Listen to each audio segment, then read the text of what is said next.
সম্মানিত দর্শক এবং শ্রোতাবৃন্দ, আমি ডক্টর আবুল কাশেম মোহাম্মদ মাহবুবুল্লাহ যশোরী বাংলাদেশি সেবা পার্টির পক্ষ থেকে আপনাদের সকলকে জানাই আসসালামু আলাইকুম ওয়া রাহমাতুল্লাহ।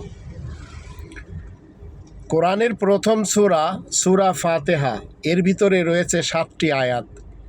এই 7টি আয়াত যখন আমরা পড়ি, তো যখন সর্বশেষ আয়াতটি পড়ি গায়রিল মাগদুবি আলাইহিম ওয়ালাদ-দাল্লিন, এরপরে কোনোভাবেও আমরা আমিন সংযুক্ত করতে পারবো না। যদি আমরা করি তাহলে আমরা নিজেদেরকে প্রমাণ করতে চাই যে আল্লাহ তাআলার থেকে আমাদের নলেজ বেশি।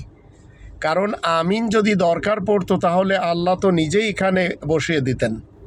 যে বা যারা এই আমিনের পক্ষে তারা সবাই সূরা ফাতিহার শত্রু।